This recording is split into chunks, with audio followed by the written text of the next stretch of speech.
Welcome to the Ashborn, a series of Skyport Berry stories. These are just the first ones. There's more coming. High above Neo-Extropia, the port hangs on steel and smoke. Fortunes rise, debts are written, and House Ravenwood rules in silence. But the Ashborn tales belong to more than the house.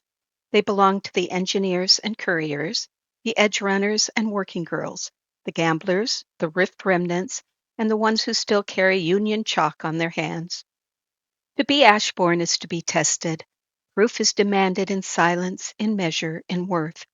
Marin survived them all, and in the end, she was claimed by the house itself. We're reading these stories as an introduction to the lore of Neo-Extropia. Think of them as a doorway. You're invited to step through, to imagine your own characters, and bring them into play as the world unfolds. The Ashbourne, Part 1, Proof of Use. Prologue. Every purge leaves survivors. Most vanish, nameless and unmarked, carrying nothing but silence and fear. But some crawl out of the ash, not broken, not whole, but changed. Marin was one of them. A minor facilitator for Serane's pale hour, she should have died with the others, struck from the ledger, left cooling in the old port, another body offered as proof of Ravenwood's dominion. Instead, she walked into Vivian Ravenwood's house of her own will, empty-handed, spine unbroken, and spoke the one truth that mattered. At least with you, I know the rules. That gave her a name, the Ashbourne. Part 1, Proof of Use. Some survive by vanishing, others by being seen. Marin didn't vanish. She could have. Pale hour ghosts were scattering, some with fake IDs already printed, some with blood on their boots. Vanish, and you might surface again in another port, another racket, another chance to pretend the past was someone else's mistake. But Marin didn't take the exit. She took the door no sane person would walk through, the Ravenwoods. That earned her survival, nothing more. For 3 nights she was ignored. She worked the low posts, silent errands, records no one double-checked, floor duty where the silence was heavier than the credits. The kind of work designed to grind off ego and test patience. She said nothing. She didn't push. She was simply present. On the 4th night, Vivian set the test. A data slate was given to Marin. No courier, no instruction, just a slate and a note in Vivian's hand. If it's broken, name the break. If it's whole, prove it. The ledger attached looked clean. Too clean. Perfect columns, no missed decimal, no trace of human error. Marin studied it until her eyes blurred. She chased numbers through back doors and freight slips, following echoes through line after line. By dawn she found it, not a flaw in the sums, but a silence in the routes. A shipment listed twice, once to Old Port docks, once to nowhere. A pocket meant to swallow a name. She entered her findings into the ledger wall, flagged the pocket, and signed her work with nothing more than her own initials. That evening, when the floor lights dimmed to their usual amber haze, Vivian passed her in the corridor. No smile, no nod, just 3 words, quiet enough that only Marin heard them. You're still useful. It wasn't trust. It wasn't forgiveness. But it was the first sentence Vivian had spoken to her since the night Marin dared to stay. And in Ravenwood, survival rarely begins with less. The Ashbourne, Part 2, Proof of Silence. The house never trusts what it hasn't broken first. The previous ledger test bought Marin a reprieve. Not safety, just the absence of the knife. Vivian never summoned her directly. That wasn't how the Ravenwood worked. Instead, another slate appeared, then a sealed packet, then a locked terminal access, each one harder, each one carrying a weight just heavy enough to break someone if they stumbled. second test wasn't numbers, it was silence. An outbound transmission routed through a neutral node in the old port. Small, elegant, buried under a dozen layers of chatter. If it was genuine, it meant nothing. If it wasn't, it meant someone inside was still passing signals. Maybe a union hand keeping old loyalties alive where Ravenwood had tried to stamp them out. Vivian didn't tell Marin which. The note was shorter this time. Find the hand that wrote this. Marin worked without food, without sleep.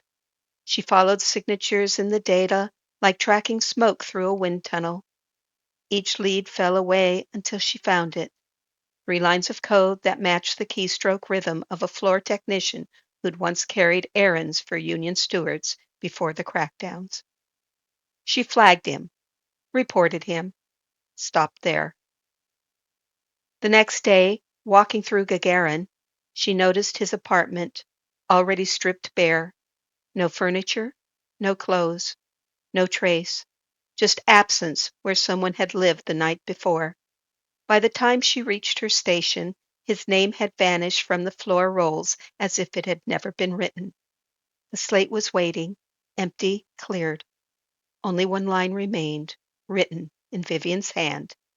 Still watching, still weighing. No praise, no warning, just the reminder that every second she breathed in Ravenwood's shadow, she was still on trial. And Marin accepted it, because being tested meant she was still seen. The Ashborn, Part 3. Proof of Measure. On the rails, numbers don't lie, they measure. Vivian's third test came with no note, just a transit pass and a destination stamped on the back. Span 42. Span 42 cut straight into the old port, where Russ never slept and half the rails still bore Union chalk from a generation ago. Marin knew enough to understand what that meant. Spans were Tamsin Vale's world. Maintenance, freight checks, the dangerous work of keeping the arteries of Skyport Bury from clotting or tearing. Sending her there was no accident. It was exposure. If Marin failed here, she wouldn't fail quietly. The rail span was still under repair when she arrived. Scaffolds humming, sparks dripping like rain, steel groaning under its own weight. At the center stood Tamsin Vale, jacket marked with soot and wear, posture set like the rails themselves would bend before she did. Marin felt like she had stepped into someone else's element. Tamsin didn't look surprised to see her, didn't even look curious, just irritated, the way you get when someone hands you a tool you didn't ask for. You, Tamsin said flatly, you're the pale hour stray. Marin didn't flinch. Vivian sent me. Then you're here to fail in front of me, Tamsin muttered. She shoved a data pad into Marin's hands. One of these contracts is rigged. I don't have time to babysit numbers. Find it before the freight moves. If you can't, don't bother walking back. The rail screamed as another arc cutter bit through plating. Marin forced herself to focus on the pad. 6 contracts, all clean on the surface. She read fast, tracing the paper trail while Tamsin barked orders at her crew, every word edged with steel. One shipment caught her eye. Transit fees listed in duplicate, under different house codes. Not enough to bankrupt anyone, but enough to hide a skim. Pale hour style, sloppy, but deliberate. Marin looked up. Tamsin was already watching her, arms crossed, waiting for the mistake. It's here, Marin said, holding out the pad. Shipment to Dock 14, double-coded. Someone meant it to slip through. Tamsin snatched the pad, scanned it once, then gave a sharp whistle. Her crew moved instantly, rerouting the freight before it ever touched the rails. For a long moment, Tamsin studied her, not kindly, not cruelly, just measuring. You didn't guess, Tamsin said finally. You found it. Marin nodded once. That's what Vivian sent me to do. Tamsin's mouth twisted almost a smile, but harder. She sent you here so I'd decide if you were worth keeping alive. The rail span groaned again, sparks raining down like falling stars. Marin stood her ground. Tamsin turned away. Then don't make me regret telling her yes. For the first time since the purge, Marin felt the weight shift. It wasn't gone, but it was different. On the rails, she had been tested, and for now, she had not failed. The Ashborn, Part 4, Proof of Fire. Trust isn't built, it's burned in. The assignment came fast, too fast. A freight span in the old port flagged for interference, lines tampered, contracts rewritten mid-transit. Vivian didn't hand the slate to Marin this time. She handed it to Tamsin. Take her, Vivian said, as if Marin were nothing more than another tool in Tamsin's kit. Tamsin's look could have cut steel, but she didn't argue. She just jerked her head toward the exit. Marin followed. The span was a roar of motion when they arrived. Freight hung mid-load, sparks jumping wild where cutters had been forced into silence. And the air, thick with the smell of ionized metal, a wrongness that made the skin crawl.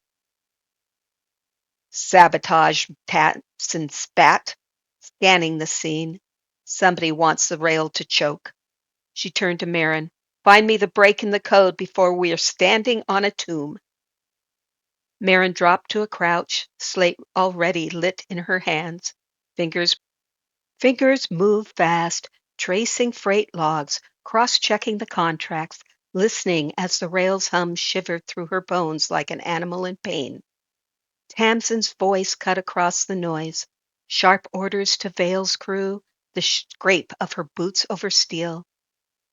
Then a jolt. The rail screamed, violent tearing.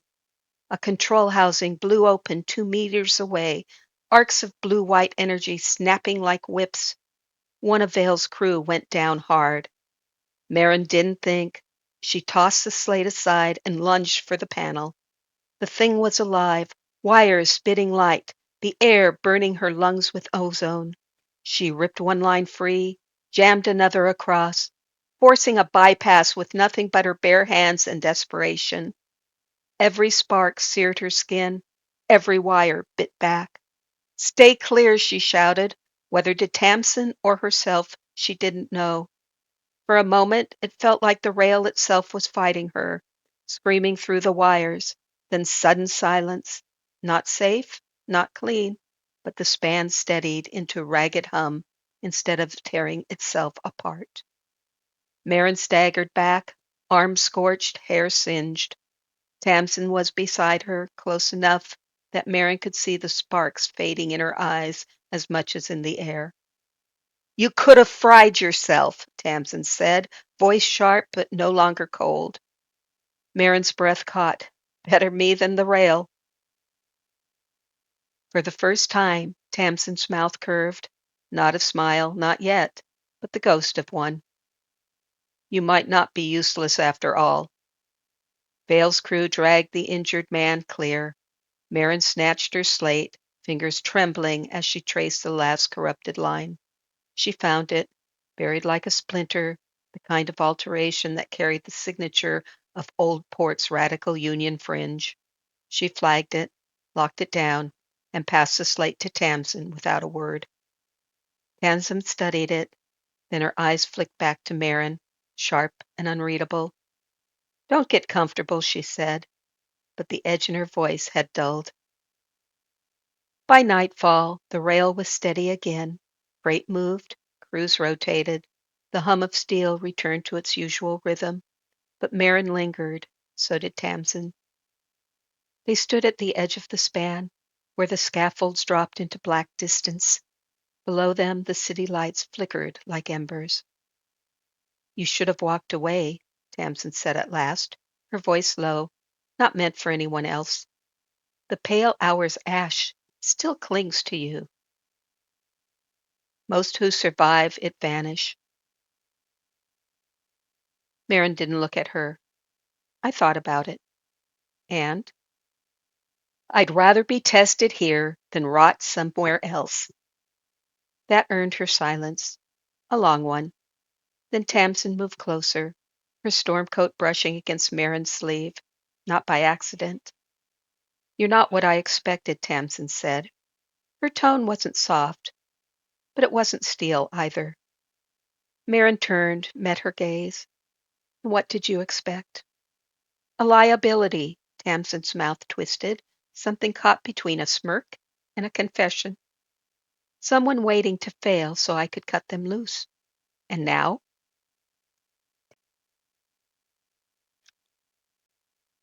Tamsin studied her, eyes unreadable, like she was measuring steel for its breaking point. Then she exhaled, the sharpness fading just enough to leave something else. Now you're a problem, because I don't want you to fail. The words hung in the air, louder than the rails beneath them. Marin's breath caught, the danger and the silence folded into one fragile moment. She reached for the rail, fingers brushing metal still warm from the ark's burn. Then, deliberately, she let her hand shift just enough for her fingers to touch Tamsin's. Tamsin didn't pull away. The hum of the span filled the silence, steady, alive. Sparks still glimmered in the dark around them, fading but not gone, like the edge of something new waiting. The Ashborn, Part 5, Proof of Bond. There is a difference between surviving together and choosing each other. The nights blurred with work, repairs, reroutes, endless checks. But something had shifted between Marin and Tamsin. The silence wasn't suspicion anymore. It was wait, anticipation. It broke on a maintenance deck high above the spans. The crews were gone. Only the hum of dormant rails and the hiss of cooling steel filled the space. Marin was cataloging manifest, her hands steady, though her chest was not. She felt Tamsin before she heard her, the scrape of boots, the familiar gravity that bent every space she entered. You're still here, Tamsin said, low. So are you. Their eyes met. The restraint of weeks cracked. Tamsin closed the distance in 3 strides, her hand cupping Marin's face, warm and calloused. Then their mouths met, not harsh, but consuming, like they'd both been holding their breath since the purge. The manifest scattered, the world narrowed to breath and touch. Tamsin's lips against Marin's jaw, Marin's hands clutching stormcoat and hair, urgency threaded with something gentler, a claiming and surrender wound tight together. When they finally broke, foreheads pressed close, Tamsin whispered, I don't want you to be another ghost in my life. And don't let me be, Marin answered, smiling against her mouth. For the first time, it wasn't survival that bound them. It was choice. The mornings after came slow, with a quiet that the Gagarin neighborhood rarely allowed. Marin woke first, always listening for footsteps that weren't there. Instead, she heard only Tamsin's breathing, steady, anchoring. The storm coat draped over a chair, boots half kicked beneath the table, tools scattered in a chaos only Tamsin called order. She traced a scar along Tamsin's arm until Tamsin muttered, half asleep, You're staring. Maybe. You look different when you're not barking orders. That earned a rough laugh and a pull closer. Careful. Keep talking like that, and I might start liking mornings. They lay tangled and quiet, memorizing the small things. Creases at the corner of her mouth, hair falling across a temple, the weight of her hand against a back. Later, they shared coffee gone lukewarm, sitting on the floor by the narrow window.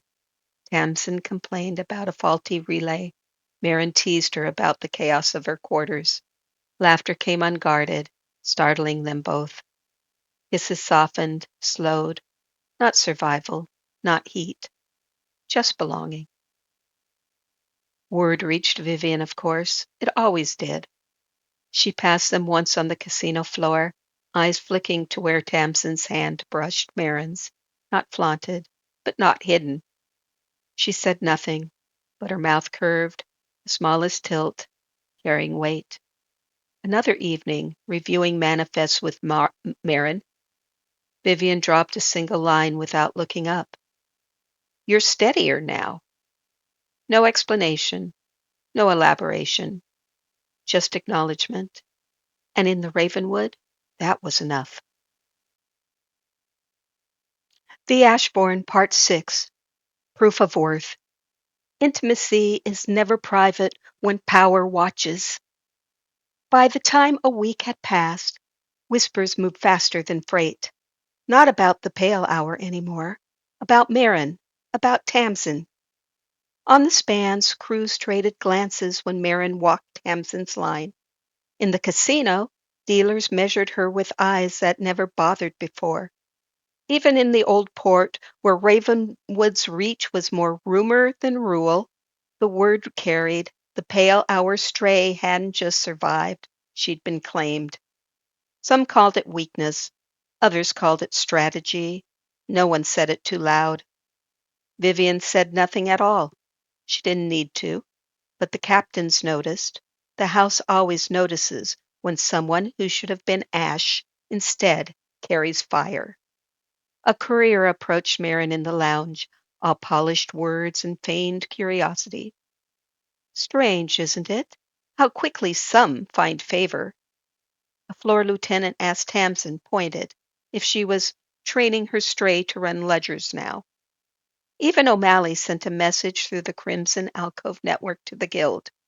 If Vivian hasn't cut her loose, she must be useful. I'll keep watching. Marin felt the eyes on her everywhere, not blades at her back, worse, weighing, judging, waiting.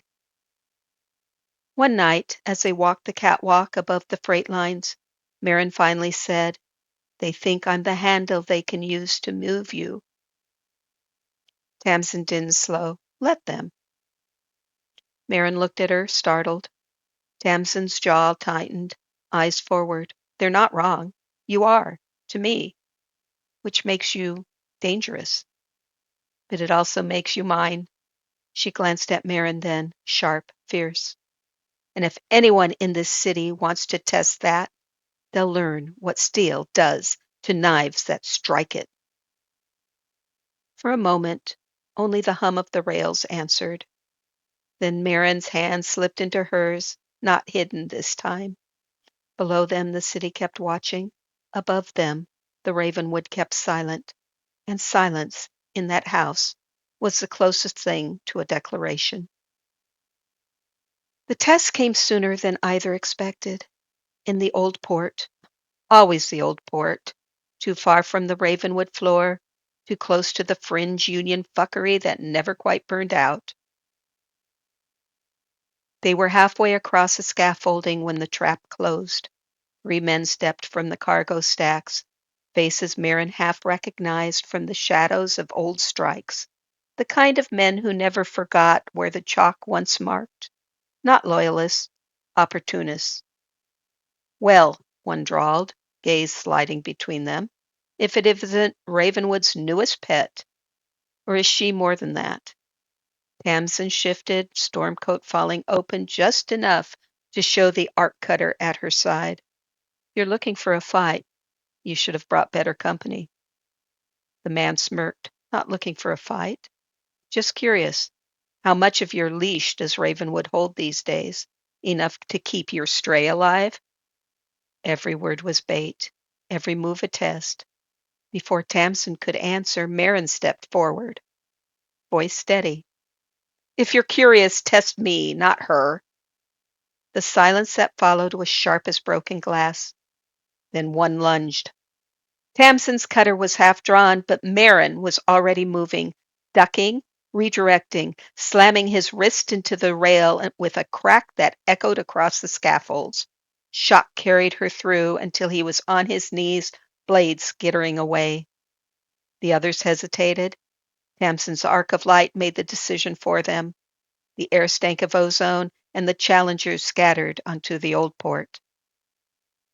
For a moment, only the hum of steel filled the silence. Marin's chest heaved, her palms stung, but she stayed upright. Tamsin stared at her, unreadable. Then slowly sheathed the cutter. You just painted a target on your back. Marin met her eyes. Better mine than yours. Something fierce flickered there. Tamsin's hand came up, gripping Marin's shoulder, pulling her close. Not a kiss, but a vow. You're mine, she growled, and no one touches what's mine. Above them, freight rolled. Below them, whispers were already starting. The challenge hadn't weakened them, it had announced them. Word reached Vivian before dawn. It always did. 6 versions of the same story. Marin, the pale hour stray, had stood her ground under Tamsin's eye and walked away breathing. By the time they stepped back onto the casino floor that night, the house was already watching. Dealers tracked them with the same attention they gave loaded dice. Captains traded murmurs like wagers. Vivian sat in the overlook. She didn't call them up. She didn't need to. The casino itself carried her silence down the stairs, the lights humming softer, the air shifting. Even Tamsin felt it. Only when they passed beneath did Vivian rise. No speech, no decree, just a step forward, her crimson coat catching the light. Her eyes found Marin first, then Tamsin, measured them both, held them in a stillness that weighed heavier than words. Then Vivian inclined her head once, precise, controlled. Approval. The casino breathed again. Music resumed. Dice rattled. The house carried on. But the message was carved in the marrow of everyone present. Marin was no longer a stray. She was Ravenwood. Not because Tamsin had claimed her, because Vivian had. Later, in the quiet of Tamsin's quarters, Marin whispered, "She saw us." Tamsin's mouth twisted, not quite a smile. She always did. And in that unspoken permission, their bond became more than personal. It became part of the Ravenwood itself.